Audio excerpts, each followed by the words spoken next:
Because I can't even see. I'm already falling over my words with this. I am. Am I excited? Am I terrified? I don't know. I'm a bit of everything, really. A bit of column A, a bit of column B here.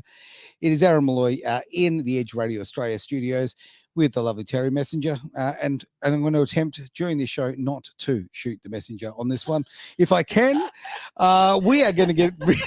I couldn't help myself. We're going to get personal, and look. Normally, I can sit on this side and I can ask the personal questions, but today, Terri, we're into your little genius zone here. We're here for you to ask the questions. So, all right, hang on. I'll lay back, shall I? Get comfy? I wouldn't get too comfy. No, not too comfy. All right. I feel like I should be laying on that couch, but we'll give it a go. Never We're not mind. doing any hypnosis today. No, so none good. today. All right. Well, I will just quickly fiddle the buttons and we are ready to go. Lovely to be obviously on the socials going live. Really appreciate that. At the same time, of course, live on edgeradioaustralia.com or your app if you're listening on the app. Let's get into it. What's today's show about? Well, Aaron, this is going to be a rather interesting topic. It's actually my fault. I will take full responsibility that I've been listening to your story, and I really can see that you're very passionate about this. Just a little bit. And regardless of what side of the fence anyone's ever sitting on, you know, there's one thing you've got to give a person, and that is when they want to stand up and be counted for something. And you really want to stand up and be counted on this one. And I guess just to put the viewers, listeners, and everyone else out of their misery, what do you want to be? What do you want to stand up and be counted for? I want to make an absolute difference. I want to stop the behaviour that is abusing children. That is the Australian family court system and also the American system, also the UK system. The fact of the matter is, in very, very simple terms, okay, we can go, and it is very layered and complicated, but in simple terms, right now we have a system in these family courts and the entire process of separation and the entire industry, which is a $60 billion industry in Australia. $60 billion, I'm told. So I'll bring up that figure again later because this has everything to do with what's going on. I don't care about the money. I care about the kids. We are creating a generation and a generation after that and after that and after that of broken human beings. We are literally, as taxpayers, we are funding child abuse. And you think about how much you love children. Everybody, look, you know, come on, we all love kids, right? Okay. To think that we are literally part of the problem, because we are paying taxes which are being used in all sorts of nefarious ways. Ultimately, we are paying for child abuse. And when you think about child abuse, we're paying for child abuse. We are paying for child abuse. That's how I see it. Because it's as I say, it's a little complicated web that's woven. But when you look at it this way, our taxpayer dollars go into a system that is deliberately designed to hurt children. When a lot of people think about child abuse, they think about, kids being beaten up and horrible stuff like that. They think of the child abuser. And you also get this stereotype of this, I don't know, dodgy looking fella in an overcoat kind of thing. He's a bit sleazy. He hangs around schools. Yes. Well, no, the real child abusers out there, and this is my opinion, and I believe opinions are still legal in Australia. Oh, I'm not sure. To hear that. Yeah. Well, the Albanese government's certainly trying to shut us up, but Yes. And many other governments around the world. But my opinion is that the people that are causing the most child abuse, and I'm certainly not alone on this, are the lawyers, the family expert witnesses, the family independent children's lawyers and the entire industry that's built around this, the supervised visitation, all of these things, this industry built around the destruction of family. And when you destroy families, you destroy children. You're teaching children, right? That when they grow up and they have families and they have lives, that you're teaching them that it's a disposable thing. It's it's a 30-second TikTok, conversation you get rid of. Do you think, it's a part of humanity making mistakes though? Like, putting innocent people into that situation where you hear of all these stories on the news with kids actually dying in fires and things like that. And I mean, where they didn't actually get locked up before that could actually happen. So you don't put it down to that. You feel very much like there is this kind of conspiracy. Oh no, I don't think it's conspiracy. It's very simple. There's no conspiracy. Yep. Okay, it's good old fashioned greed. It's really that simple. Like as human beings, we've got different ways we can go in life and different decisions we can make that'll take us in whatever path. And the path of greed is absolutely horrendous. There's no question about that. Now, the people who get involved in these industries and that use children as fodder to make money, these people are based on greed. It's not a conspiracy, not at all. No. I mean, look, there's some very interesting accounting, we'll put it that way, with the way the money is recycled and the people who own these companies who are working in this space. No question about that. But there's no conspiracy, because it's, quite frankly, it's public record. You can find out who owns these things. Yeah. But no, I think, look, it just comes down to the basics. There are very nasty people out there in the world. Yes. And we hear the term thrown around left, right, and centre. Narcissist. Oh, narcissist. Oh, narc. It's the fashion. It is. Well, the reality is this, okay? And again, it's my opinion, but my opinion's based on a lot of research, a lot of life experience, a lot of talking to other people, a lot of counselling people and being an advocate for people who, men, women, and children who have had their lives destroyed by this. This comes from this experience, and the experience is very much that people who are sociopathic, psychopathic, and narcissists are drawn to these industries because they give them everything they want. You mean industries like the jobs of being lawyers and, absolutely, and all of this? I mean, I know that there is always a motivational drive behind everyone, but that's crazy, isn't it? And I guess for a lot of these listeners, I'm not sure, with Edge Radio, how many people actually know your story, but can we kind of go into that a little bit, Aaron? We can. And I know your mouth is gagged a little bit, and a little bit. I just want to say that you want to get this message out to the world, and you have every right to do so. And I've actually done therapy with a lot of men that you're talking about, where they have been in the same position as you. So I'll be definitely sharing this to them. Appreciate and that. You've obviously gagged to a certain extent because of the breach and the section 121 of not being able to name and shame. That's right. But tell us, can you paint us a picture of your story, what happened to you and where it all came from? Sure. Well, actually, you know what? I'll even go further. I'll say this station, Edge Radio Australia, exists very much because of Section 121 of the Family Law Court Act. Interesting. Because when I was gagged, okay, and when I had my ability to be a protector to my children, because that's that's what a man wants. A man wants to protect, right? So as a protector of your children, you want to, make sure that people don't hurt them, all that kind of stuff. And you need to have a certain amount of influence in their life, you would think. Now, what happens with Section 121 is it takes away their accountability by taking away your voice. So by you losing your power of free speech, when you're not allowed to talk about it, so Section 121 means that essentially if we have a conversation about, and I mention, corrupt lawyers by name, for argument's sake, okay? Yeah. Or there are magistrates, there are judges who break the law every single day, right? Perjury is the norm, okay? Lying in court is the norm, okay? Honesty and integrity is the exception. Now, it's as black and white as that, okay? Yes. Now, if I mention those, guess what happens to me? Now, the person who is actually doing the crime. I don't want to put you in jail today. No, maybe tomorrow. I think, okay, and I will be careful because I like it out here. I don't particularly want to be in jail, But you're not much chop to us if you're in jail. Not a lot of good to anybody. But Section 121 means that if we have a conversation, we talk about those things, and I name those people who are doing the illegal things. I go to jail.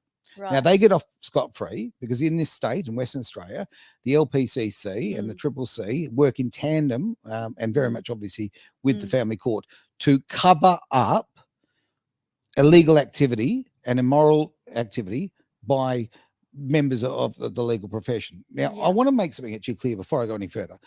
I'm not saying all lawyers are bad by any stretch of imagination. I make lots of jokes about it, all of that. Yeah, there's good and bad in everyone, Of isn't there? course In there is. all societies Absolutely. Yeah. and And industries. yeah. Yeah. And if I find a good lawyer, if I find a good, whoever it happens to be, Yeah. even if it's not a industry or profession I'm particularly Mm. fond of, I'll tell you right now, I'll back them to hilt, because good people with good Yeah. integrity matter.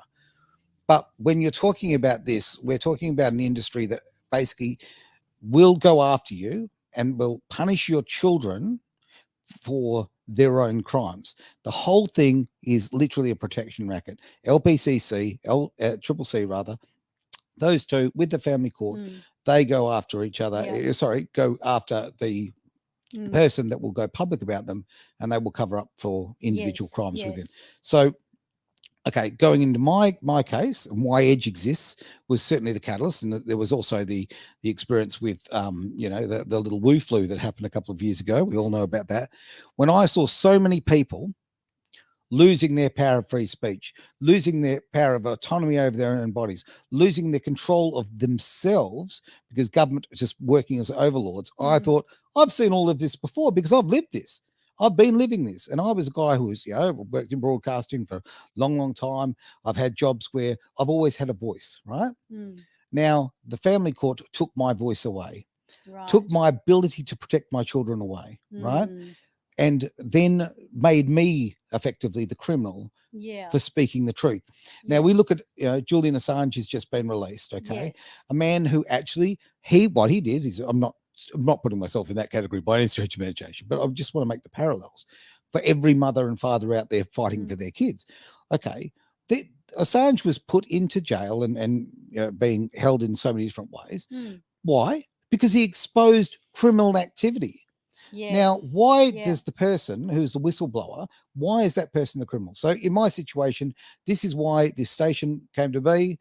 It put a bee in my bonnet straight away. And I thought the everyday Aussie, the everyday person needs to have a voice. It needs to be uncensored. They need to be heard. We've seen so many things on television and radio, which is just nothing but propaganda and controlled speech. I could go on, and I've got plenty of examples about that. So we don't want that. So you basically lost your children. How many children did you effectively lose? I lost 6 beautiful kids. 6 beautiful kids. Whoa. Yeah. And so these were all your kids? Well, I see that's okay. I don't like that. Biologically 3. Yes. So I like to look at it this way. Look, that's beautiful though. That's what I was provoking, because you say all the time, when you're saying about your stepchild, you go, I hate using that terminology. I hate it. Yeah. And I think it's such a testimony to you as a father anyway, the fact that you really embraced all of your 6 children. And did you lose all of them? Yes, I did. Yeah. Okay. And I look, I have a little saying that I kind of coined from all of this, and the word love does not have the letters D or N or A in it. Okay. Simple as that. That's good. Yeah. I like doesn't matter. I like that. Yeah. When in my case, my beautiful daughters came into my life. Okay. I wasn't there for the manufacturing, but I was there for the product development and the marketing, right? It's to just see parenthood as just the conception of a child, and your biological link, which is there's no, obviously you feel incredibly drawn to bond. Of course, there's a bond. There's a bond, and But I sit here like, okay, about 15 minutes ago, somebody made comment of the beautiful. We've got a pink guitar out there. Okay, now that pink guitar I bought for my beautiful daughter, who I'd love to just mention her name, but I can't. Oh, you're not allowed to mention. Oh no, can't mention her name. Oh yeah, no, I'll be off to jail if I do. So my beautiful daughter, who was not genetically mine, but was absolutely mine in my heart and my soul and everything, every fiber of me. Yeah. She wanted to learn the guitar, so I went and bought her a pink guitar, right? And now, unfortunately, I don't have my beautiful children anymore. I see that guitar every day. I think about my daughter every day. I think about the fact that that was taken away from her, that ability to learn the guitar, and that part of her life was taken away. Yeah. It's look, I don't want to harp on it for too long, but I hate the term step. Certainly in the world that we live in right now, where that we've got so many, I call them Brady Bunch families, right? Yeah. When I married the girl, okay, I married the whole family. That's exactly what my husband says, my Right. now husband Ian, he says, when I married you, Yep. I didn't just marry you, I married you and your kids. Yeah, you do. And, you know, and I told him front up, you know, I need to tell you before, I need to warn you something before you marry me. And that is that my kids come first. Yeah. And, you know, that my kids are my world. So I'm really feeling that you have so much love for your kids. You have no and I idea. don't know whether I'm allowed to say this, but you can always edit it out if not. I don't edit. But the fact is, no you know, censorship. even one of your children that was your child but not the other, you lost one of your biological children didn't exist to the person who took them away from you. Correct. Am I allowed to say that? Yeah, you just have. So, okay, in my case, and I'm smiling about this because the only way you can do to get through some of these things that are painful, you've just got to smile, right? Okay, you've got to do the laughter through the pain. But the reality is this, that the criminality of a particular department, okay, created a fake story that was so strong that even though it took many, many years to prove that it was absolutely, completely falsified, never had any, not even a second's truth in it, right? Yeah. But it was enough for my child to be taken away from me, the biological father, right? Okay, who had raised my beautiful daughter as a single dad, taken away from me and handed to her abuser. Her abuser. Right. That's now. So you lost the kids to your abuser. I lost their abuser. Well, no, my abuser as well. Absolutely. This is very much a story about domestic violence. Okay. So it doesn't just happen to the ladies. No. And I will support. Oh, yeah, yes. exactly. I absolutely support men and women, whatever you're going through. Like, you know, domestic violence is such a horrible thing. But it's also very lied about in the media, incredibly lied about in the media, and certainly lied about for money when it comes to our legal system, but also our political system. There's a lot of money in it. It's just a very profitable industry. Is it a little bit like, you know, the cure for diabetes and the cure for cancer? Yes. Where there's an industry of people paying out billions of dollars to keep their mouth shut? Yes. Because it's such a multi-billion-dollar industry that, you know, they won't save lives. And that really sickens me.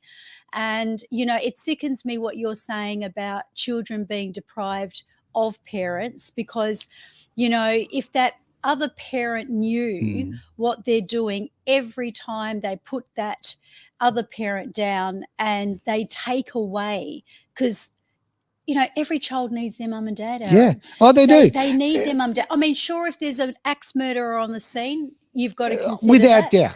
But, you know, otherwise there is people out there that I know of that are depriving and they just want to win, whether it's because they are so bitter and twisted and they don't understand that their children are the ones that suffer. But I've got a question for you, and I bet you, I don't know whether you've ever been asked this question before, we'll see. but I'd like to be a first.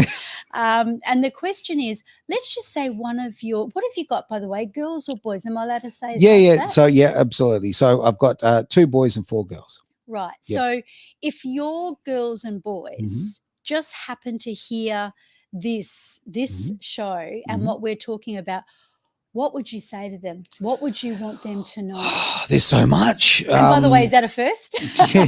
Yeah, it is. It is. Okay. Cool. Yes. You've been my first. Okay.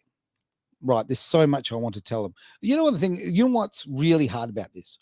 Like, okay, how do you tell your children that everything they've been taught and pushed upon them is a lie without damaging their relationship with the other parent? That's the problem. What if you left it out of it? What if you just said from your heart, as a loving father, what you want to say to them? Like, you had the opportunity, right? Look, and they're going to listen to you. What words would you say to them? You are the air that I breathe. You are my everything. You are the reason I get up in the morning every single morning. And it's still 8 years on. It's been 8 years since my children were stolen from me. Right. 8 years. My children were abducted. Yes. Abducted. Right? Was that like that you feel that? No. There was literally an action. There was an actual There was an action. a criminal action of abduction? what's lawful and what's Mm. unlawful, what's Yeah. illegal. It depends who does it. Yes. Okay. Yeah. So, yes, look, in a criminal act took Mm. place. Absolutely. Mm. So, a criminal act took place, which led to the abduction of my daughter specifically. Yeah. Okay. That's something that I have to, and I've got to be very circumspect what I say here. Yeah. Yeah. So what would I say to my children? I think this is the thing that, Yeah. my children, as I say, like the moment I'll tell you a stupid little story. Okay. When I was living the life. Okay. I had the fast cars and the fast stuff. I had That's definitely the life. If I you had, got fast cars, yeah, look, you're the on old your way. life of fast cars, fast women, lots of hair back then. Okay. Doing well in the old financial sense. Yeah. Life looked great, right? Yeah. Okay. Quite That's happily scary. playing the bachelor, living the good life. Mm. Now, I basically, my girlfriend and I became pregnant. She did the hard work on that one. Yep. Yep. And then, we had a baby. Now, I wanted to do the right thing. Okay, I lived in that traditional sense. So we got married, even though we just started seeing each other. And I absolutely wanted to make a go of it and make it the best thing. Okay. Now, two stupid kids, you know what they're doing, whatever. Okay. Yes. We'll Been there, done that. Yeah. Go over it, I'll go. Okay. We did that. Now that's all well and good, but I'm still living in the life of the fast cars kind of thing and whatever. And I just still wasn't intending to be a father, wasn't a priority to me. Okay. Right. When my son was born, okay, it was a stormy old night and all that sort of carry on. And anyway, finally he's born. And where's the first place that you go? Well, okay, after everything's done and we've gone through all the big moments, everything like that, eventually there's only one place open and I need breakfast. It's McDonald's, right? So I'm going to McDonald's. Course. Yes. So at 5 minutes to 6 o'clock, I'm banging on the wall there, the glass at McDonald's, and I'm going, I'm a dad. And I was like acting like an unbelievable fool, right? Oh, that's so yeah. cute. And they ran over and opened up McDonald's 5 minutes early. And then I spent the next, I don't know how long, telling everybody how proud I was, how excited I was, what my wife had just gone through, how amazing it was, how amazing she'd been. I'm just yapping, right? Yes. So I became a different man that day. Mm-hmm. I stopped being Aaron Malloy and I became dad, right? Right. The best day as far as like the changing day in your life that makes you a better person, right? Yeah. From that moment on and being part of my other children's, their births and their upbringing, I was there for my children being born, obviously, and cut the cord 3 out of 3. So, it changed me and changed the focus of my life. So I stopped being, and I think so many men and women could probably, I hope, can identify with this, but it stopped being about me and it became all about my children. I was now not Aaron Malloy, I was dad. So when my employment and the way I lived my life and everything I did was about my kids, and it was about raising them to be the best, right, that they could be, and giving them lots and lots of love and spending lots of time with them. Because I'm not having a go at my dad by any stretch of imagination, but different generations than that. And my dad was a wonderful dad. No negs on dad here, but from the point of view of we didn't spend as much time together as I would have liked. So I thought, okay, here's my opportunity here. I can be what I wanted, I guess. Yeah, that definitely. Yeah, I want to spend the time with them. Yeah. So for me, it changed completely. So that became my focus, and that's what I was about. I lived a big chunk of my life in different parts as a single dad. Yeah. I've never, ever been an absent father. Always kept in, close with my children. And even when adversity through whatever circumstances came, I made sure I was always in their lives. They have always been my priority. I love them more than air. Simple as that. They are my reason for being here. How on earth could they possibly not know that? Because they have had 8 years of systematically being brainwashed, have been having this horrible, disgusting gaslighting being done, being told disgraceful lies about who I am. Okay. Yeah. But kids do grow up, Aaron. kids do grow up. And I know we said this backstage before we jumped on, and I know I've had this conversation with you before that you don't want to wait till they're 30 No. before, you know, you have that real relationship. Well, because I had children. I didn't have adults. You know, have adults. I didn't. I had children. Yeah, and don't get me wrong, it doesn't mean when they turn adults that I don't Yes. want them anymore. Quite the contrary. Yes. But like when you have children, you want to have those bonding exercises, or you want to have those experiences. You want to be a fundamental part of who they become. You want to be able to put your color, your shape into them, right? What makes you think that one day a miracle wouldn't happen where sooner than later they wake up? Yeah. They hear something that comes from someone else. They accidentally fall upon this broadcast, and they hear your side of the story. What makes you so sure that they won't change their mind about the way they feel about you and know the truth? Because I'm an optimist and I keep that little door just that little bit open. Like, okay, all the research shows that parental alienation works. If you want to destroy a relationship between a parent and a child, it works. Separation, the constant lying to the child over years and years and years, it works. Yeah. But I love my kids. I keep that door open. I get up every day, no matter what, like no matter, and this is unbelievably depressing rather. And I think, I mean, I've been an advocate now for mums and dads who have had their children stolen, and I've had this conversation with you before, but one of the greatest wake up calls for me in life is I pulled a noose off a man's neck. Right. Wow. Like seriously, you want to see it real? Like you want to make it real? Yeah. So you actually did that because what was his situation? Right. He was kept away from his daughter for, at this stage, it was 6 months. Again, all based on lies, right? Yeah. Okay. Yeah. And when I say that, all based on lies, I'm never saying I'm perfect. I'm not saying they're perfect. I'm not saying people haven't made mistakes. We make mistakes, right? Yeah. Okay. But let's cut the crap here. Okay. Most of these are lies. Most lawyers know they're lies. A lot of lawyers encourage their clients to lie. Yep.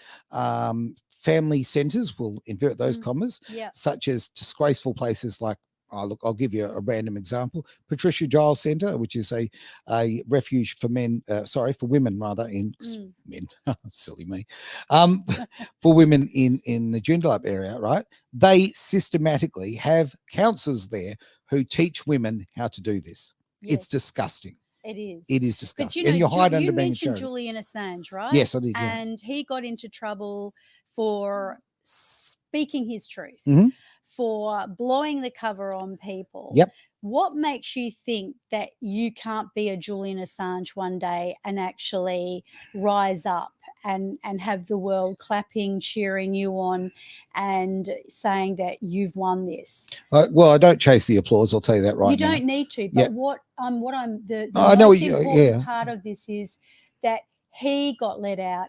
He got found, you know, obviously. So what if you could as well? Oh, look, it's a beautiful dream. And I think, look, it takes a long, long time to become an overnight success. And since, but it's not about the overnight success. It's about you having the right to have your children. Well, kind of that's where I'm going on this, is that, okay, that, well, I tongue in cheek about the overnight success. What I'm saying is that I started this little journey, okay, we'll call it 8 odd years ago. Yep. And in fact, it's, well, I mean, it really started a little bit longer than that. Okay. I know that it's going to take a long time it takes a long time for people to actually listen. Okay. And I'm going to be very, very honest here. The problem is fundamentally society doesn't care about men, right? We don't care about men. Okay.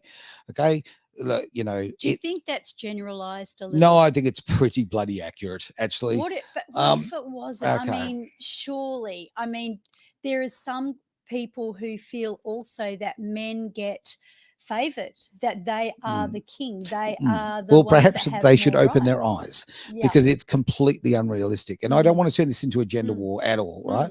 But okay, but some stats tell a very different story. Okay. Yes. And if you're going to talk about that, like, okay, and I say, here's the thing, I was a single dad. I was Yeah. also a stay-at-home dad. I might add this, right? Okay, I'm not doing the old, me, but I'm okay. No, I want to hear I this. want to This is be, what it's all about. yeah. I just want to be clear about this because, Yeah. okay, because Yeah. I stand up for Yeah. fathers' rights. Yes. I'm a Yes. misogynist, apparently. Okay, which is someone who hates women. So I want to ask you this question: if I'm a misogynist and I hate women, let me ask you this. Why are you sitting here with me then? And how come you've got like a partner or a girlfriend, or I at know. least did have one recently? Well, I do. I'm all good. Yeah. Unless there's something I don't know, let me know. Come on. No, I got an absolutely wonderful girlfriend who Yes. very supportive, loves me to bits, and I love her to bits. But I want to say this about the misogynist thing. It is just a label they use to attack you and drag you down, right? Because what it does, it devalues me. It's like being called an anti-vaxxer, right? Even if you're pro-vaccination and you just didn't want one particular one, or you're an anti this, okay, you're a conspiracy theorist because you don't believe that JFK can be shot by a bullet that turns 4 times 90 degrees, right? Suddenly you're a nutter. All right. These are names that are thrown at people to diminish their value, right? To make them less. So if you call me a misogynist, you lower my value. You're saying that I don't love women. Okay, come off it. Really? I mean, but now, then it's proven untrue. So doesn't that take away credibility in the first place? No, that they're full no, of shit. no, it doesn't at all. Okay, in my case, okay, I became a stay-at-home dad with 6 kids, right? Which is very much a little bit. It's like it's kind of a funny place. You end up somewhere between Mrs. Doubtfire and a drill sergeant, sergeant rather. Mrs. Doubtfire. I'm just picturing. I've got a very strong imagination. Oh dear, you don't want to see that. No one wants to see that. Oh no way. Oh, with so the true. broomstick, singing Well, it that could be a song. bit of a witch, I guess. I don't know. Oh gosh. But it's like, but I mean, I love my children. I love the women in my life, and I've had some, so I think back and I remember in a particular building, a very ugly building in Perth, full of very, very, very unethical and disgusting human beings. And I think I'm being nice calling them human beings. But those people saying things about me, calling me a misogynist, saying that I had to have anti-misogynistic psychiatric counseling, because, okay, well, explain that to me then. Okay, so he's been a single dad. He's been a stay-at-home dad for 6 kids. Big job there. Okay, I've been involved in two political parties in my entire life, both run by women. I don't know, my business partners until very recently in my life have all been women. Then if I'm a misogynist, I'm a lousy misogynist. I'm not very good at it. I was going to I'm say, really, you're I need to lift my game, right? Yes, absolutely. I was raised by my mum and dad. My mum was without doubt the greatest influence in my life, the smartest, most emotionally and intellectually intelligent person I've ever met in my life. She taught me how to treat people, and if I was anti-women, then why would the biggest influence in my life, be a woman? But this is, again, they target you and they use these names. Is this like a schoolyard, right? Okay, when they're just we never grow up as far as those antics. No, it's terrible. But these horrible people in that horrible building, they do that. Yes. I'm going to delve into something very, very personal. Okay. And actually, I shouldn't do that because you're doing the. Geez. That's okay. Look, if I was to kind of reframe this for a moment, and I know you know this already, and tell you that for some reason you've been chosen, and if that's by God or the universe or whatever you want to believe or whatever anyone believes in, you've been chosen for this position. You've been the one that obviously they say you're strong enough, you can do this. And I mean, even those who know the Bible, they know some of the stuff that happens to the greatest people. So if I was to say to you, Aaron, this is meant to happen to you because you have a huge higher purpose in life. Can I get you to tap into your supernatural power for a moment? Put all the crap that's happened to you and all the lies and the hardship, and zoom out just for a moment and tell me what's the cause and what's the reason you've been chosen for this? I love that breath. That's a good breath. I think why I've been chosen for this, and it's very interesting because at first I didn't think I had been. This is something I've You grown to kind of accept, I think, oopsie days. Yeah. Is because I'm a bloody loudmouth. I'm incredibly hard to shut up. Well, you do own Edge Radio. Yeah, exactly. Might have something to do with it. I think, look, I don't, several things. I hate injustice, and like with a passion. Okay. So I really hate people being treated in a way they shouldn't be treated. Yeah. So injustice is a real problem for me. Was this provoked by what's happened to you? No, I've always been that way. Always been that way. So you attracted it. Yes, I did. Yes. And I absolutely. So, I'm the guy who would defend a kid being bullied at school, all of that. So I've always hated injustice. And when I've seen it keep happening in life, and then when I see all these men and women who I've been spending time with who have lost their children, and I see the injustice, I see the fact that, like, when people have this assumption when it comes to court that you go to court and then everything will be laid out and then they'll see the truth and they'll make the decision based on the truth. It's a lie. It's it's a complete lie. So what happens mostly and I'm speaking about family court strictly here, right? Most family court decisions, right, are made before the trial starts. People don't know that. I didn't know that. No, and you're not supposed to. So I've spoken to lawyers. I've even spoken to somebody higher than a lawyer rather in that game, who they will say quite openly, well, off the record, that the council will get together, lawyers from both sides and experts will get together and have a discussion, which they're not supposed to do, have a discussion, and they make decisions about that going forward. So generally speaking, I'm not saying in all cases, but generally speaking, the whole thing's a farce, right? You're part of a show, right? You're there for making money. You're not, no other purpose, right? So they'll put on the show, but ultimately the decision's already been made before you get in there. So what happens to, and people, like I said, people think things are fair. They're not fair. What happens is that the court themselves and the magistrates or the judges, the lawyers, the experts, they will give advice. And then what happens is the judge then says, oh, okay, you've given 400 pieces of evidence here. Okay. Yeah. Okay. Well, sorry, Mr. Malloy, e.g., I'm not talking about myself here. I'm just, for the sake of the conversation, we'll use 2 of them.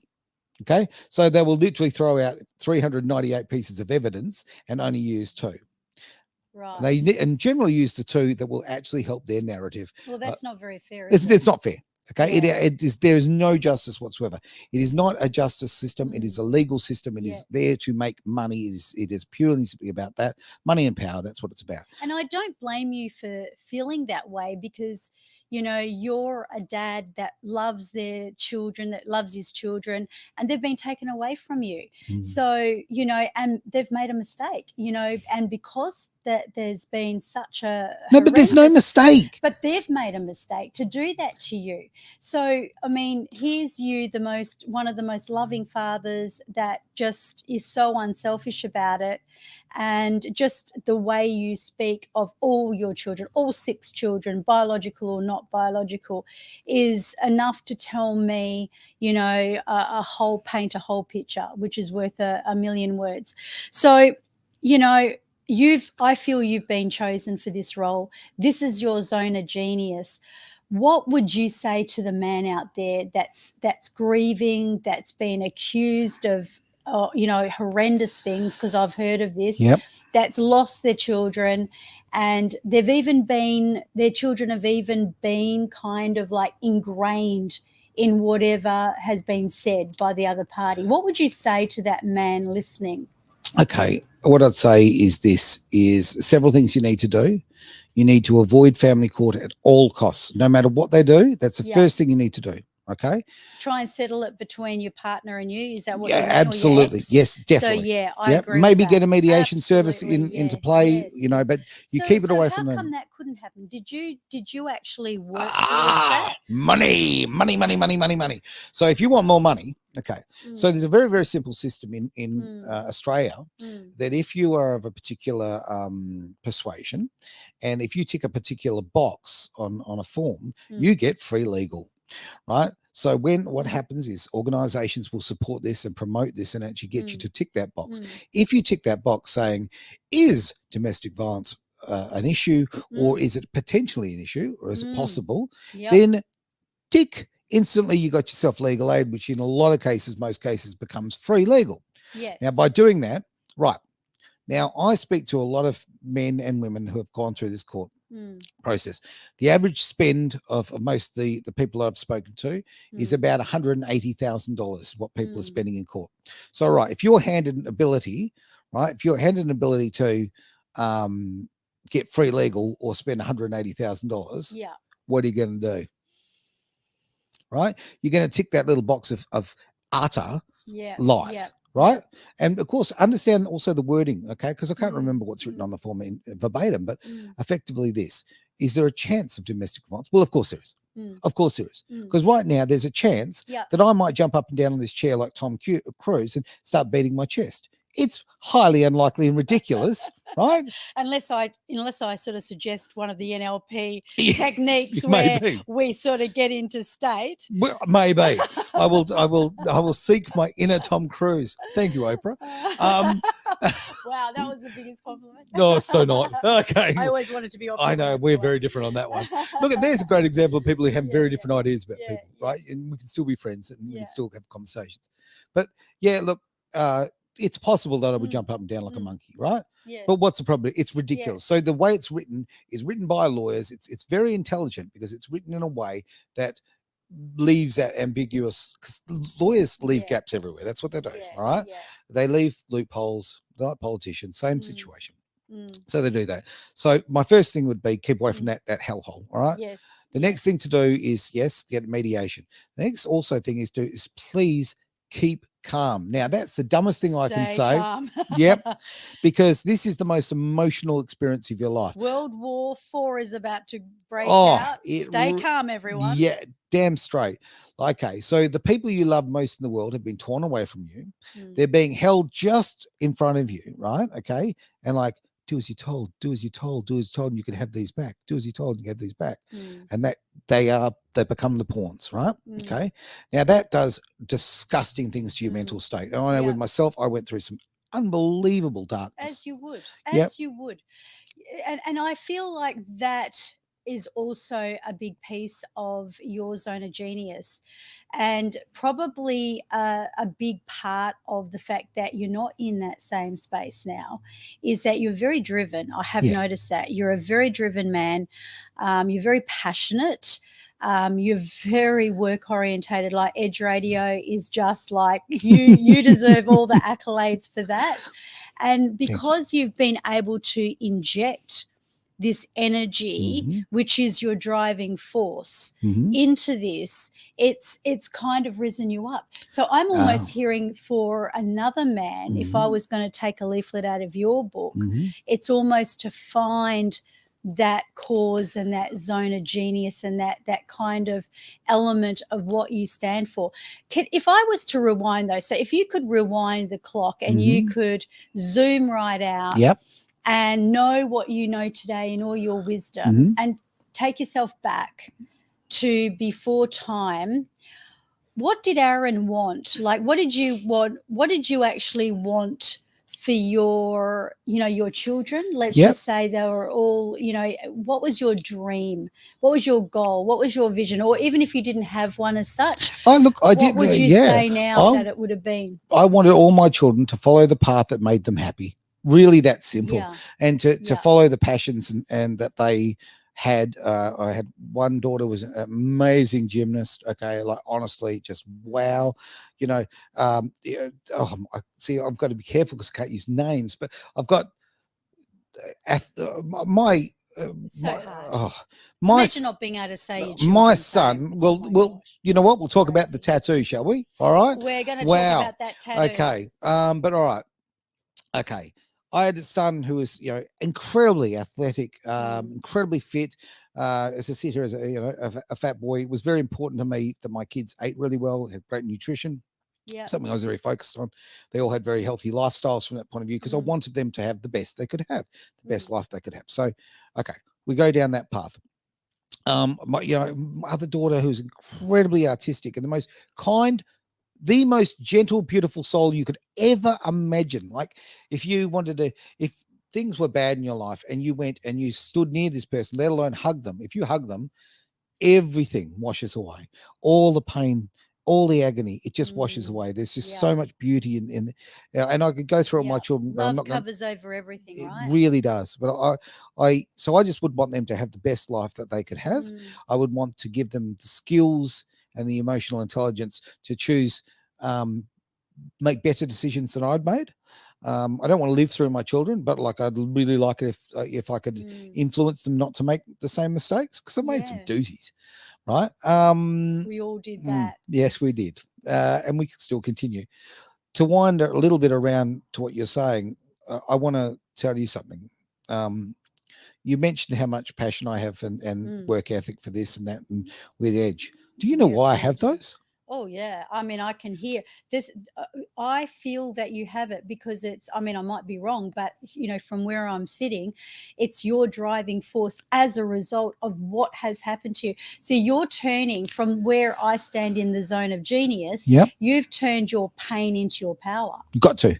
You've got to turn a negative into a positive. This is how you have to live your life, right? And boom. If I hadn't focused all my energies on going, right, I don't care if I've got no money and no ability and no this, no that. I'm going to give people the freedom of free speech. I'm going to make a platform that works. I'm going to promote it. I'm going to grow it and grow and grow it, because ultimately I want everyone to have that opportunity that I didn't have, because I know how much it hurt me, right? Yes. And more to the point. That's a why, right? Damn straight. And I see the damage it's done to my children. I can't talk about my children are not living the lives that they should be, and not like, oh gee, they're not racing go-karts or whatever, because trust me, I'd be right on that one. I was gonna say. But I not even that. I mean, their passions in their life, but I think like they're not living, they actually are living rather negative lives, right? Because they haven't got that counterbalance. They haven't got their dad. They haven't got their dad. And you know what? And as dads, a big part of our job, right? Okay, we need to be there for all the serious stuff. But okay, there's a reason why we call them dad jokes. Okay, we're there. We are the light entertainment, right?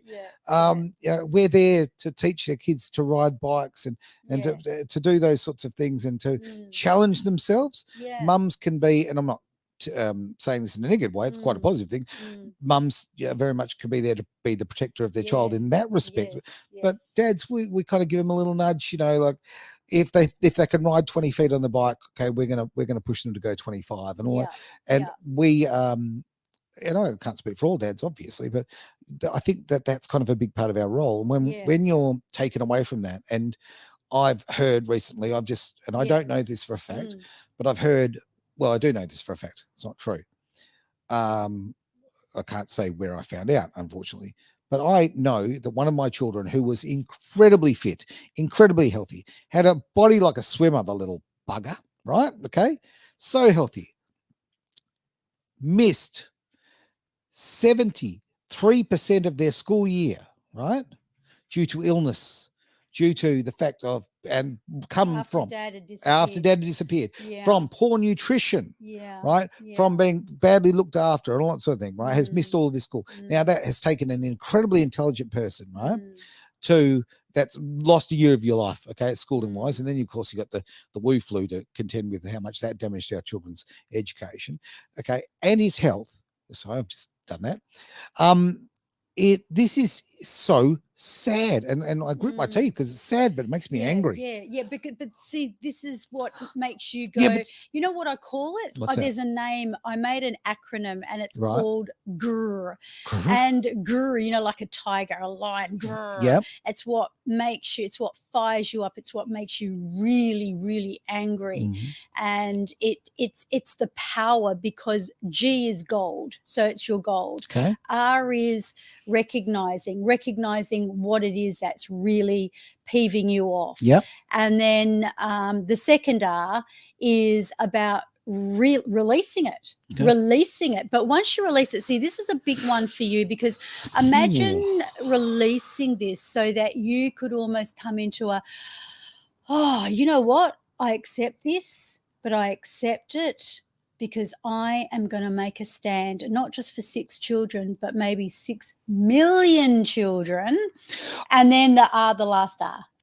The Okay. last R is revolutionizing. Okay. So that's where you revolutionize this topic and what's going on as your zone of genius. I stood out the front of the family law court here in Western Australia with approximately 5,000 people, yelling to them, hands off our kids. Okay.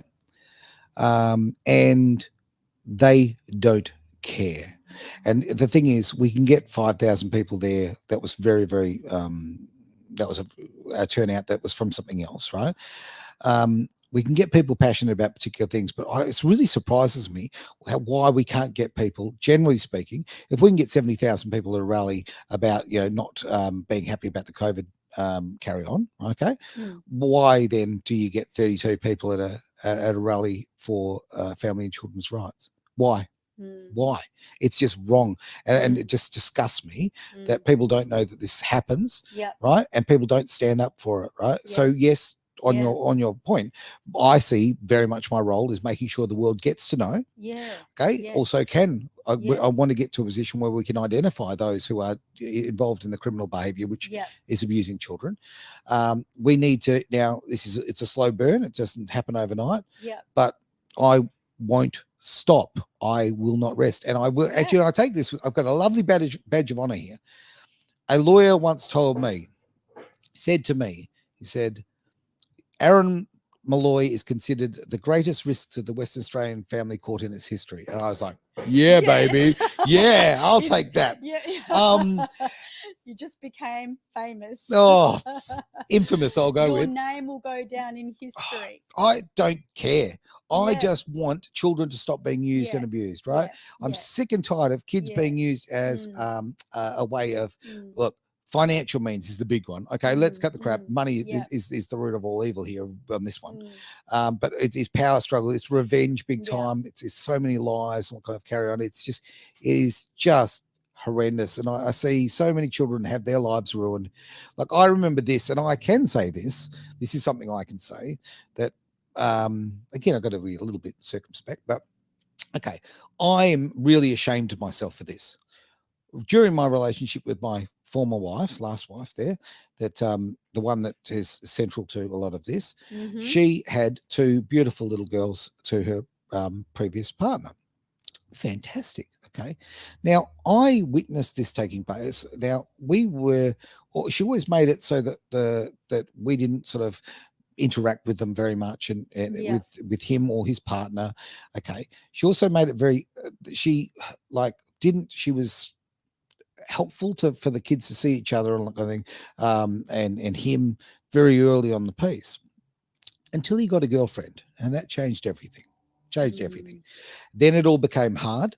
Then it all became court. Then it all became about money. But something I saw that I'm very deeply ashamed of myself for not acting upon because I didn't see it. Okay, I was too close to it. Didn't see it. Yeah. What my ex-wife would do is on the weekends, my little girl's dad was had them every second weekend. And what she would do is, as our girls got to a particular age and they were very involved with their friends, she would do this. She would arrange really, really cool weekends with our friends and their friends, their kids rather. Okay. So we'd be off to Adventure World or the Maze, or we'd be off to this, or we're going to go down south and we're going to have a holiday. Right. Always on his weekends. Right. Oh. And then she would do this little chestnut. She'd be having the girls there. She goes, oh, look, girls, look, you've got to go to your dad's. This is his weekend.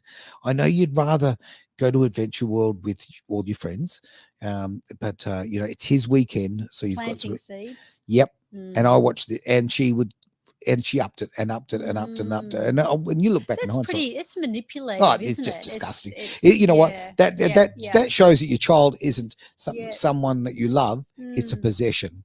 Right. Okay. And a possession used for power. And I watched she manipulated him financially. She pushed him into poverty where then he couldn't have. And then when the kids would come back, she would do a debrief with the kids. This is disgusting.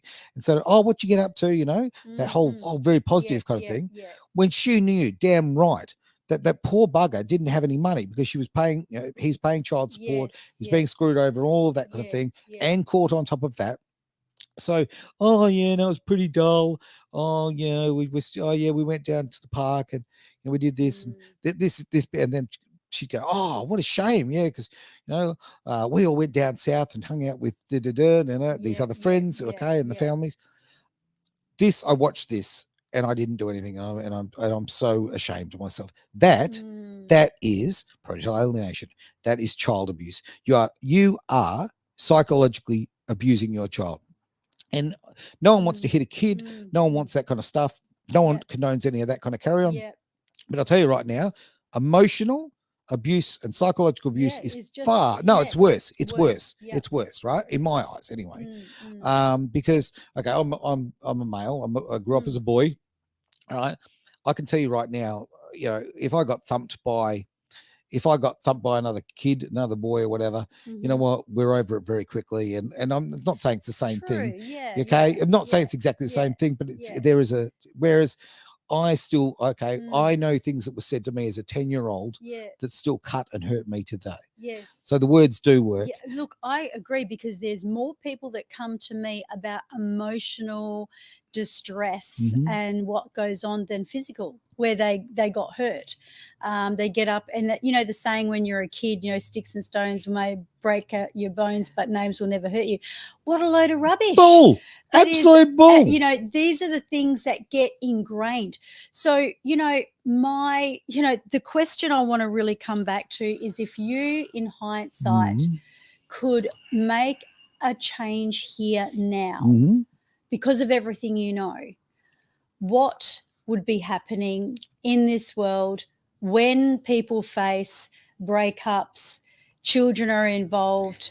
Okay. What would change if Aaron Malloy could have a say in this system? Okay, well, for several years now, I've been trying to put together, and we're getting closer and closer as we build things.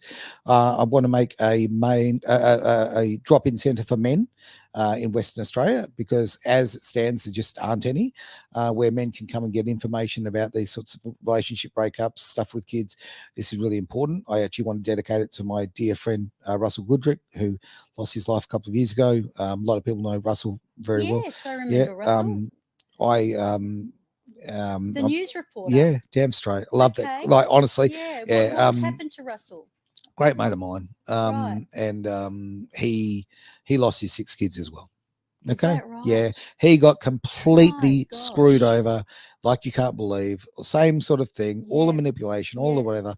And I knew him for, reasonable length of time. And we all knew him from the news. Yes, Russell told me so. Yeah.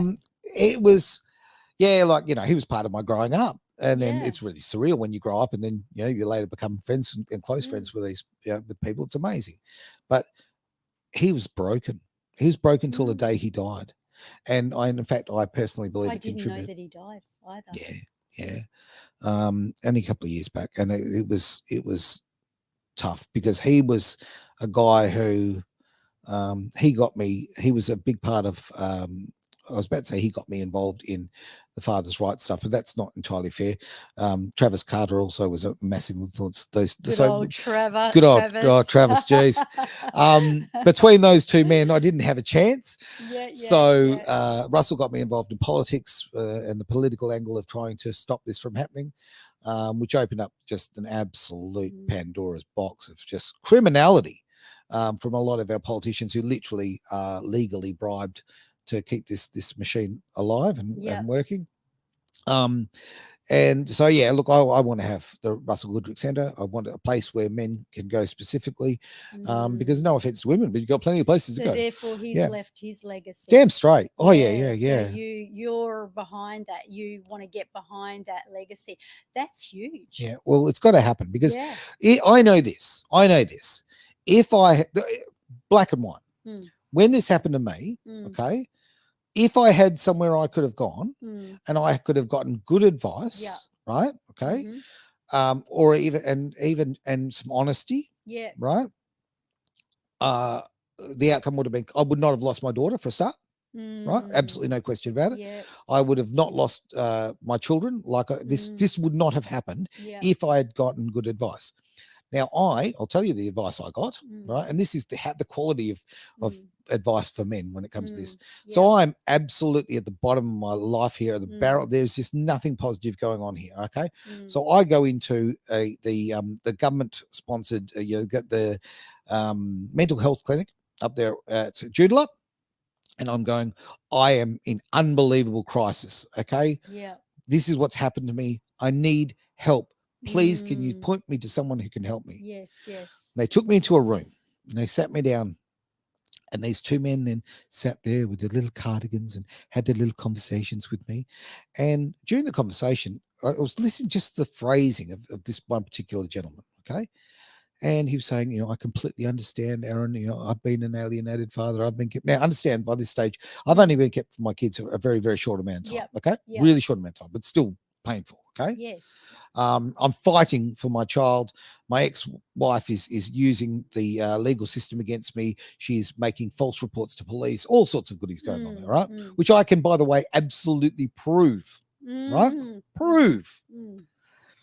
It just does my head in.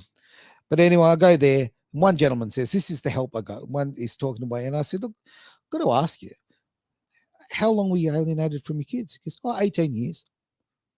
And I said, and I looked at the other one. He goes, 12 years. And I went, don't fucking waste another breath. I'm walking out now. And they go, oh, don't be like that. Don't be that. Oh, geez. Hang on. And then all of a sudden, hang on. Toxic masculinity. I said, why would I take advice? Yeah. What's toxic about this? Why would I take advice from someone who didn't see their child for 18 years? You're the person that I'm coming to for hope. Yeah. You want to be seeing someone who got their kids back. Yes. But that kind of almost brings me to saying, like, real estate. Because I come from the real estate background, so if somebody made an offer, the vendor would quite often say, well, we're not going to accept that. So they would do what we call a counter offer. Sure.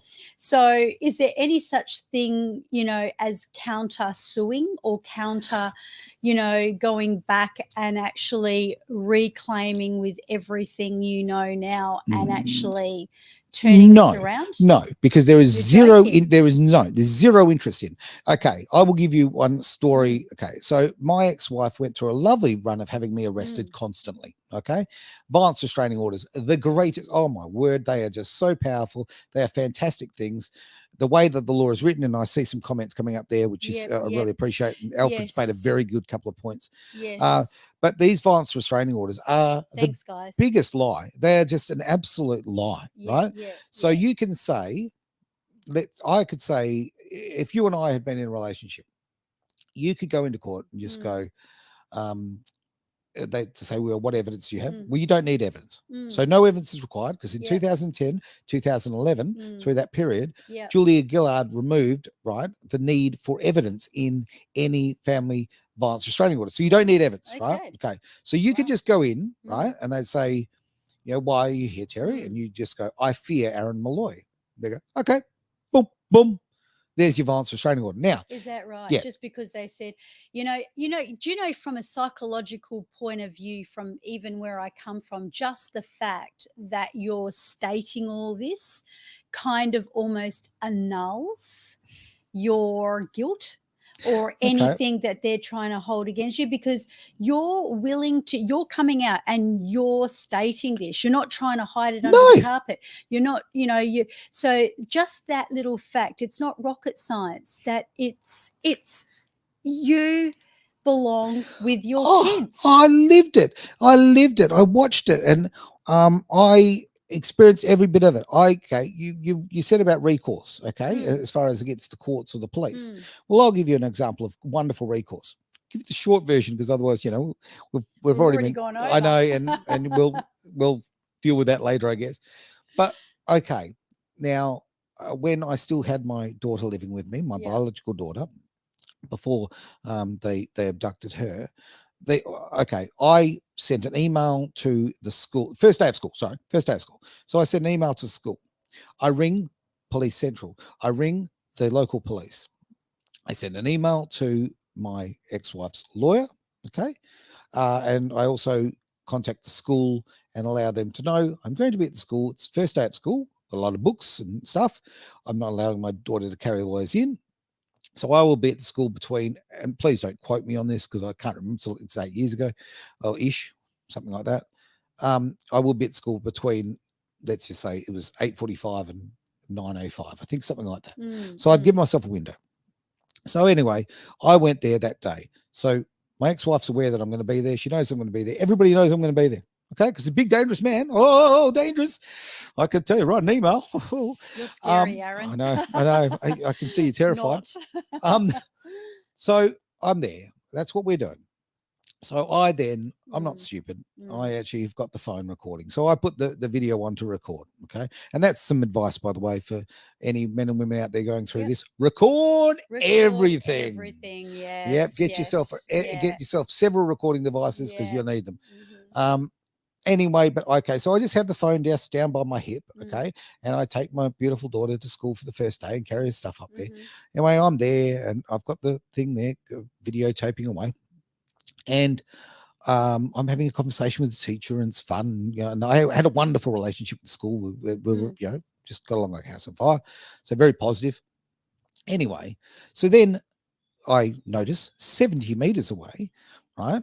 Okay, that there's my ex-wife walking into shot 70 meters away. So I turn the camera and I'm recording her as she walks across, right?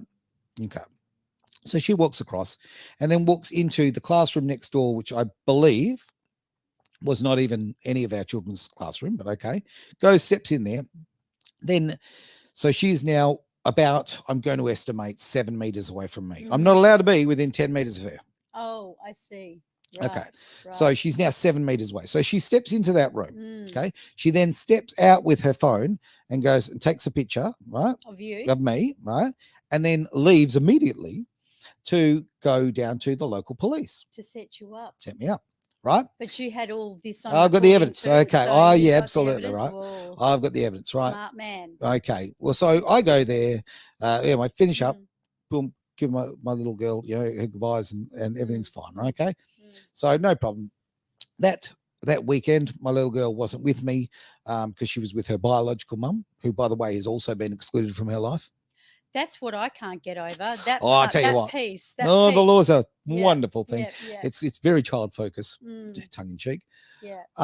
Okay, so that's what happened. So anyway, I'm there in bed on a Sunday morning. Okay, I wake up. There are 3 police officers in my bedroom over my bed, standing over me in their full gear, all right, with all their carry on, waking me up, shaking me to wake me up, arresting me for breaching a violence restraining order. Because again, being 7 meters within. Well, at this stage, I know nothing. Okay, all I know is I'm being arrested. Okay, the first one goes to handcuff me. The second copper says, "Oh, there's no need for that." I'm there in my boxer shorts. Okay, and why I make mention of that is because he wasn't going to allow me to get dressed. Right, so he was going to. They were going to handcuff me there, just in just nothing but a pair of boxers, and put me in the paddy wagon and take me away. Okay, so then we go through the process. That I said, I'm putting some clothes on. So they allowed me. Allowed me to put on a pair of shorts and a t-shirt. And I'm a cheeky bugger. Okay, so on the way out, I'm going, well, I'm not leaving without brushing my teeth. So I brush my teeth. Was that a distraction tactic? Oh no, freshness is important, right? Okay, believe in oral hygiene. So I all jokes aside, I just because it's just a really weird situation. Yeah. Okay, 3 big blokes in combat gear, basically, you're in your bedroom, right? Okay, so that goes, all that process takes place. Then they take me. One cop was reasonable, the other 2 were absolute mongrels. Okay, and that the guy who allowed me to put on some clothes and brush my teeth was the nice one, obviously. So anyway, they then take me, they put me in the cell. So I'm in the back of the paddy wagon, and you'll never smell anything like the back of the paddy wagon. Let me just tell you that. I don't even want to imagine. Yeah. Oh, and also the drive. I'm not sure if they went forward driving or just maybe they were doing some drift practice or whatever. But I was deliberately being banged around. There's no question about that. Okay. Then they don't. I'm not an idiot, and I know enough about cars and car racing to know what was going on. So okay, they take me then okay, then they put me on sitting on the concrete. They process me, which includes really non-degrading things like having to pull your pants down and lift your boys so they can inspect under your boys to make sure you're not carrying a weapon. Now, I understand they took me out of my bed. I don't know about you, and I don't normally carry a weapon under my old fella in the bed, but all right, okay. And I'll tell you, you're giving my old fella a bit of compliment it doesn't deserve. That's fine, right? You've also got to sit there, expose your butt cheeks, expose your butt cheeks, right? You got to have yourself open for inspection there, okay? Right. I took my daughter to school. This is my punishment for taking my daughter to school, loving my daughter. Yes. So that we go through that. They sit me on the concrete, right, in the cold cell, right, dressed like that, in very, very, very cold. So you were in jail. In for a time. 8 hours. Yeah. Right. Yeah. No worries. This is only one of them. There's so many. Yes. Run a mini series on this. Yeah, I can hear that. We're gonna have to run a mini series on this. We might have to. Yes. So on this one though, this particular one, they finally go and they question me, and like some of these coppers, I mean, they're really their egos are just so inflated, right? So this cop goes, you breached the violence restraining order. I said, no, I didn't. He goes, yes, you did. We've got proof. And I said, I bet you have. And I'd love to see it. And they go, oh, no. And now understand they've taken my phone away from me. You're not allowed to have your phone, all that. And he goes, so, and then he gets in, I don't know, he's watched too many bloody American TV shows or whatever, cop shows. So he gets this photograph and shoves it in my face, like literally to about, a centimeter from my face, and then pulls it back. And there's a picture of me, standing there in front of my daughter's class, my daughter there, right, being a full-on violent criminal that I am, holding school books, right? And I said, yeah, I was there. So, you admit it, so you're guilty, right? I said, no, I admit absolutely nothing. I said, I'm not guilty. I said, would you like to see that evidence being created? He goes, what do you mean? I said, making a false statement to police is an offence. Do you want to see that the offence being made? Okay, the evidence being created. Oh, no. Anyway, there was just this big delay. We're going to do this with that. Wouldn't give him my phone. Time goes longer. The same cop came to heavy me on multiple occasions and give me a hard time. Okay. Then we get to the next step. So they finally allow me the phone back, right? Where they're holding it, by the way, right? So and I wouldn't give them my password because screw you, right? Okay, it's my private phone. Anyway, they, by the way, have the right to keep my phone uncharged for 3 months, right? When I say uncharged, I don't mean the battery's not charged. I mean me not being charged. They have the right, apparently, certainly that's what they told me at the time. They can keep my phone for evidence for up to 3 months without charges. I don't know about the legality on that. That'd be interesting to speak to a real lawyer about. I've forgotten. Anyway, then I show them the video. I said, all right, I'll show you this evidence being created. Boom, boom, boom, boom, boom. And he goes, I suppose we'll let you off on that one then. I said, you won't let me off. I said, that's making a false statement to police. That is a crime in Western Australia. You need to go and charge this person. And they said, not going to happen. That's what happens. Wow. That's what happens. And that now that is one of 6 of my arrests, right? Yes. Okay. Yes. This is what happens. So, like, okay, chapter 1, you guys stand by for chapter 2. There's going to have to be a few. But I look. But I want to get your story out there, Aaron, because you support a lot of people here. You're very passionate about this show. You've got Edge Radio, obviously an audience, and you've got a massive opportunity to speak into other men's lives and even women's lives. Oh, it happens to women too. It happens to men and women. On that front, okay, there was a woman in Queensland that I supported for a really long time, okay? Absolutely. We had a wonderful little friendship, and she would message me when things were low, and we'd have a chat online, and sometimes verbally as well. And over 18 months, we built up a good little friendship there. And then like one day I just realized, like, I'm not hearing from you anymore, and I went and did a little research, and she killed herself.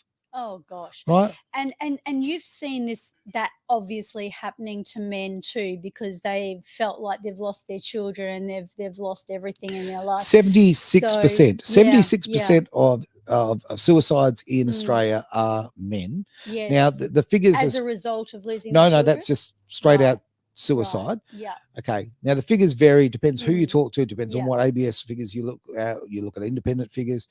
Okay. The current understanding OUS is at the moment is that the current rate of suicides by fathers based on the fact of family court decisions or parental alienation, so basically from being kept away from your kids, is 7 per day, 49 per week. Whoa, 7 per day. 49 a week. That is absolutely disgraceful. So, you know, if there was, obviously we're going to be coming back and talking more about this and doing more chapters that are going to be unraveled here. But let's just say, this is something I always say on my podcast to people: if you jump off now and if this falls into the hands of people that are very significant, they need your help or they need to hear this story, what would be your last words? What would you say to them, whether it is the fact that this broadcast falls into one of your children's hands, or whether it is that it falls into a father that is absolutely, or a mother that's desperate? The truth shall set you free. Oh, that was good. This is how I feel. The truth shall set you free. Yeah. We go through life and we base so much of our lives on the lies that we're told. Okay.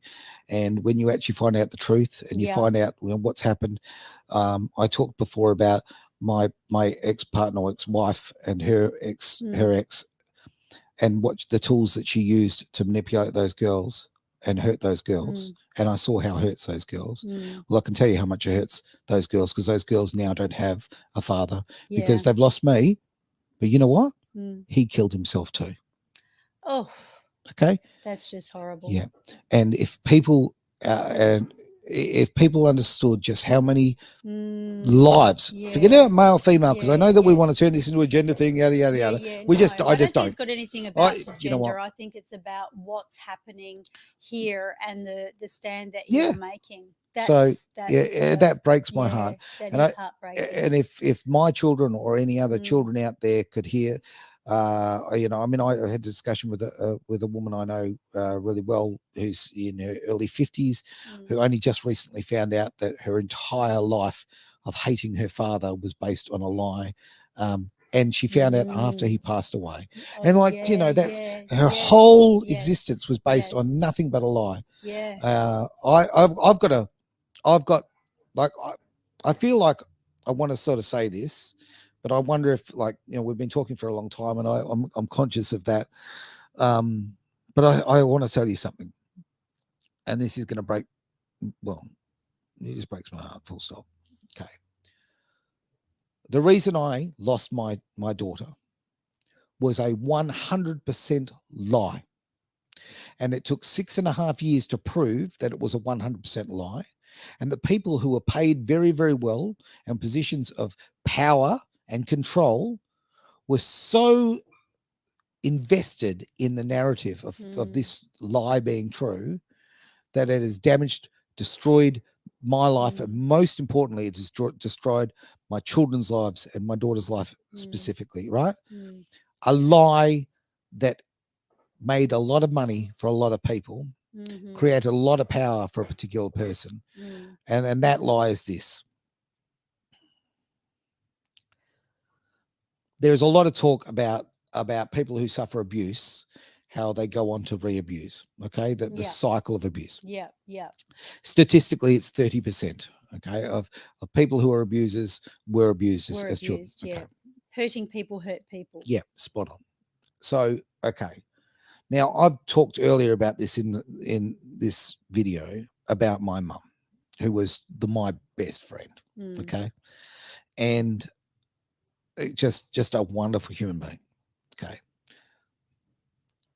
A lie was made up about my mum that is the reason why my daughter was taken.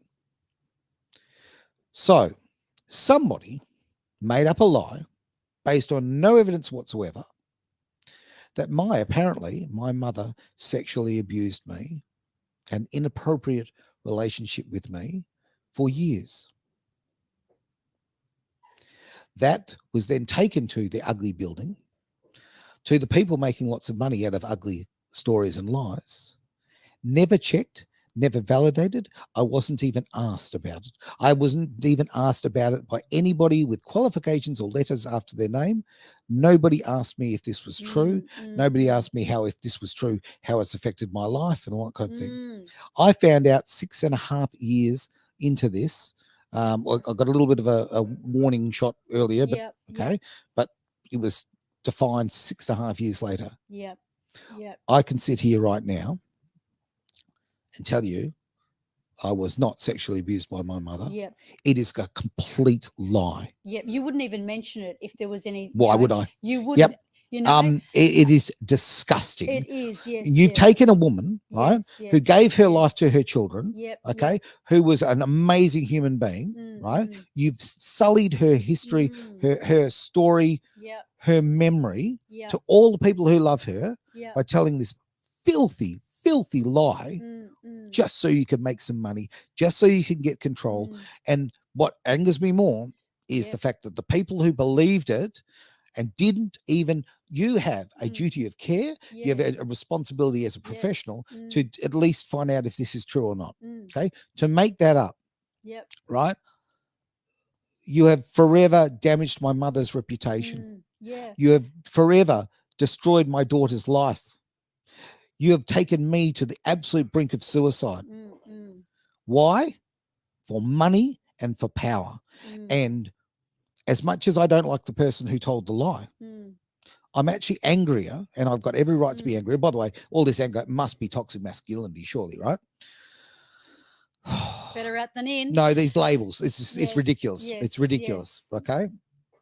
The same person who believed the story that my mother did these vile things that she did not do, that same person in that position of power said this, saw a photo of myself and my daughter cooking in the kitchen, teaching my daughter life skills, being a good dad, right? Loving my child. No. That same person who didn't verify that story, who didn't actually do what she was paid to do, did not do her job. Guess what how she phrased that? I was grooming her to care for me. My gosh. So it sounds now like what you've just said, and you've brought, like, obviously with what has happened to your mum, and that has had a huge emotional, big, element of your emotions on there. So it's not just happened to you, but it's happened in your family line. It's happened in your bloodline. You think about how my father feels about that. Like, you know what, that is you know, the love of his life, and you've sullied her name, right? So that you can get some more money, right? Okay. Or you can feel that narcissistic lust of power, right? Okay. You know what? You've done that because you're like, okay. And this is the crazy thing. In a court environment or a legal environment, okay, it's certainly become this apparent to me. The person who is actually the protective parent, the parent who loves the child the most or the children the most, the person who's going out of their way to look after and put the best of the kids first, they are the one punished. And the narcissistic, sociopathic, psychopathic one, or quite frankly, just good old fashioned evil, right? Okay, does this. In my life, I have seen people, I've seen more child abuse than I ever needed to see. And I didn't need to. And I think about, like, okay, you know, a year ago we had the movie The Sound of Freedom, which was all about child abuse and what's going on. And it just disgusts me, right? And the fact that it's still going on to this day, it disgusts me. Well, I want people to get angry about this. I want people to actually stand up. So if, you know, you're asking about what I would do, okay, I want people to bloody stand up. I want them to make noise. I don't want them to be a movie you went and saw and, oh, that's terrible, we're going to be upset about that for 2 days and then we're going to move on. No. Get up, stand up, do a bit of Bob Marley. Get up, stand up, all right? Stand up for your rights and be an advocate for your children. Because guess what? Okay, our lives don't last forever. Okay, I'm going to die. Okay, and when I die, I would like to create a legacy, and that legacy would be a better life for my children. There you go. And this is that took the words right out of my mouth, because I was just about to say to you, what on earth can possibly, and I mean, I say this to everyone when they come in for a session, what can honestly be the highest purpose? But you just nailed it. Your legacy. Yeah. Yeah, we've only got a finite time on this earth, right? That's true. And it's just, you know what? Yeah, go hard or go home, right? You got to make it count, Yeah, you know. yes, And yes. I would rather try and fail than not try, Yeah. you know. And the consequences of failing here are huge. Yeah. So I don't intend to. Yeah. I want my children. I want, you know, everybody's children to have the best life they can. That's what I want. Yes. And we're not going to do it. I also will say this, you know, okay. People often say to me, oh, the family court, it's broken. Oh, it's broken. No, it is not. The family court is not broken. The system is not broken. It works perfectly for those who designed it to work for them. The very people, the lawyers and politicians who put this together were actually the politicians who are funded by the lawyers, because it's all about money and power, right? Okay. This is what happens. It works perfectly. It is designed. It is fixed. It is a scam, and it is designed to work for those horrible people that do not care about your children. Your children are the fodder and are the pawns of profit. So, you know, don't tell me that it doesn't work properly. It works perfectly. So if all this could turn around and you could have an opportunity to absolutely recreate this, what would your life look like? Let's just say in 3 months, because somehow or rather someone saw this, heard this, and went, this guy needs, I'm going to stand for him. I'm going to go in. I'm going to fight this battle. How would your life look? What would it look like if you could turn all of this around? We need a publicity campaign that actually reaches people, okay? Yeah. And tells people what's really going on. Oh, you've just heard some of my story and some of other story. And like, sorry, it's probably about 2%. And there's so many stories that I've been a part of as far as, you know, and trying to help people through this. So I'm going to carry on. And I would hope that if you know what, it's a squeaky wheel, right, that gets oiled, right? So let's squeak the hell out of the wheel, all right? Let's not have like what we had a couple of years ago just before the Wu flu carry on, where we had an absolute pathetic joke of a Senate inquiry about the family court and the reforms that are required, because it was a joke, okay? It was run by a woman who is actually so full of misandry, it's off the charts, okay? And also a very good woman on the other side of it, okay? I'll let people decide which one's which. Let's not have that, okay?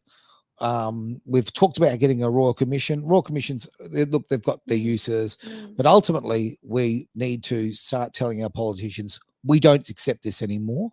We want these things addressed, and we want them addressed in an honest way. And we don't want this just to be a revolving door of money and power. So we can make this, we can make this work. Yes. If we can abolish the family court, okay, and replace it with a very simple mediation system. In fact, one of our community focus shows, we actually had a gentleman, Joe Walsh, who came forward with a great, great ideas basically on that front. What we need to do also, if you're going to have two people who have had this nasty breakup and the kids are involved, these people need to be knowing each other and in each other's lives for the next XYZ years, right?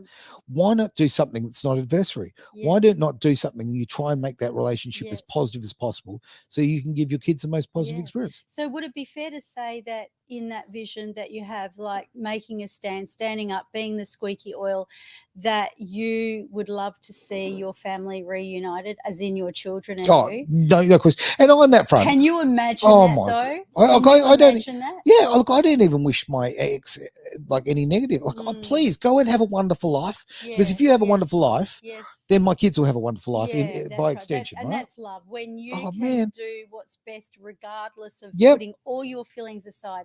So, you know, I guess from where I'm standing, you know, wherever we focus, it's kind of like so important that that's what we're manifesting. And that's why I would love to hear, maybe on the next show, your vision of what life would look like what dad would be doing and how that would be when you've got your children back, and if that vision is created in the eye of your mind. Do you know what I want more than anything in the world? Right? Do you know what would take away almost all my pain? A hug. Yeah. If I could hug my children Yes. and just feel that Yeah. energy from them, Yeah. most of the pain would, I'm really confident, would just melt away. Yeah. And certainly the negative, energy of anger and so forth Yep. towards anybody, that just melts away. And on that front, like, I don't even harbor that negativity anymore. Like, and I really haven't for a bloody long time. Yeah. Yeah. That's been kept alive and perpetrated as it's a lie. Right. So look, it's I will think that. I'll think that through, and we'll talk about it next time. Let's do that. Let's do that. All Okay. right. Well, that was relaxing. Not. Oh. It's got me fired up now. Oh, look, I'm looking forward to looking at the comments there, because I have not really looked. Make sure you keep that last bit in the in the radio. Okay. In the radio version, that was absolutely gold. Oh, well, okay. I'm glad to hear it. I'm going to press the button and go back onto the old radio. As far as we'll play some music. What do you think? Hey, Let's do that. That might be a good idea. Let's do that. Edge Radio. In the meantime, before I do that, and I don't want a copyright strike here, I'll say goodbye on the stream. Thank you very much for those who watched. It's Edge Radio Australia.